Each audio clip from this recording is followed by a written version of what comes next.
Today, we confront a period in Canadian history defined by unchecked brutality, a time when the war between organized crime factions spilled out of the shadows and into the lives of ordinary citizens.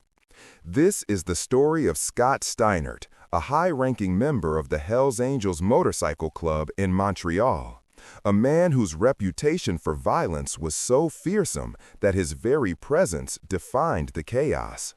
Steinert was a key operative in the Quebec Biker War, a brutal conflict against the rival Rock Machine gang. It was a war fought with cold precision and devastating weapons.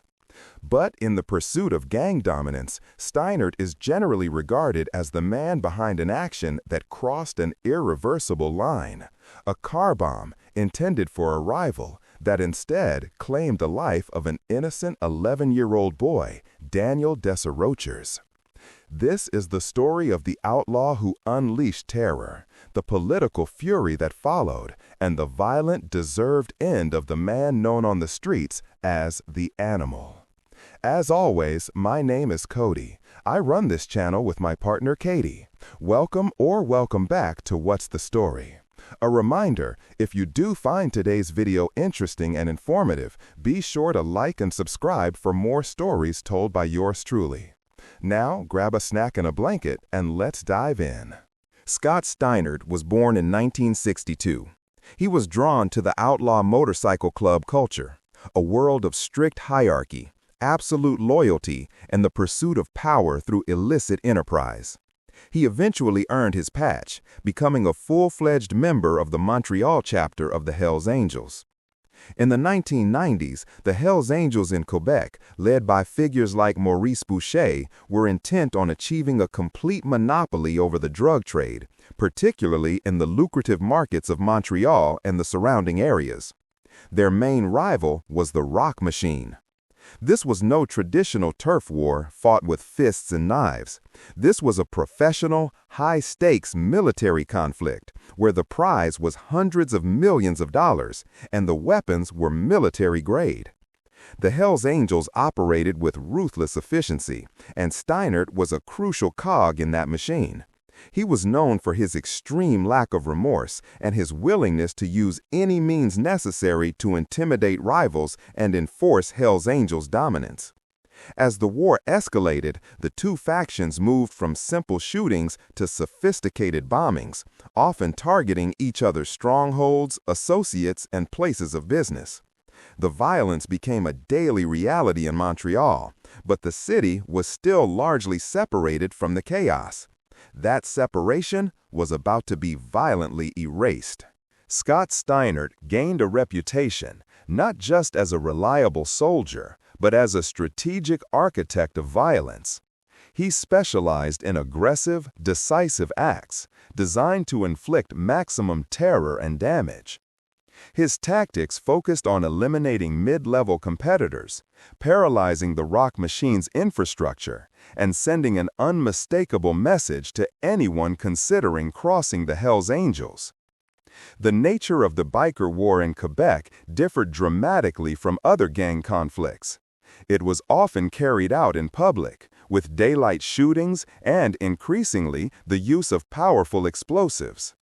These weapons were designed to be indiscriminate, to eliminate the target and leave a clear demonstration of the Hells Angels' reach. By 1995, the rivalry had devolved into a blood feud, costing dozens of lives, mostly within the criminal ranks. The police were overwhelmed, struggling to contain a war fought by disciplined, highly structured outlaw armies. Steinert, along with his inner circle, felt increasingly emboldened. The lack of effective police response and the continued silence from the public seemed to suggest they were operating in a vacuum of accountability. This environment fostered an extreme sense of impunity, a belief that the consequences of their actions would only apply to other criminals. This hubris would lead directly to the single most tragic event of the entire biker war. The date was August 9, 1995.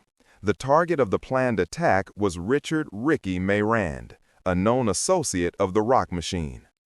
The weapon chosen was a sophisticated, powerful car bomb, planted beneath Mayran's vehicle in the residential neighborhood of Hochelaga-Maisonneuve in Montreal.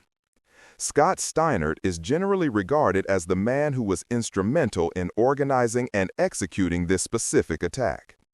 The bomb detonated, but the explosion ripped through more than just the intended vehicle.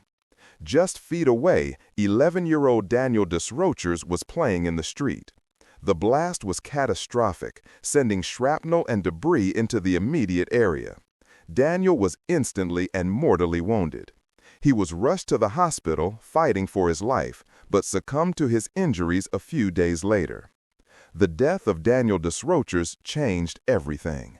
A young boy playing on his street, murdered by a gang war he knew nothing about. This accidental casualty created a political and emotional shockwave that dwarfed all the previous gang murders combined. The public outrage was massive and immediate. The biker war was no longer a criminal problem. It was a moral crisis. Premier Jacques Parizeau openly declared the biker gangs an unacceptable affront to democracy.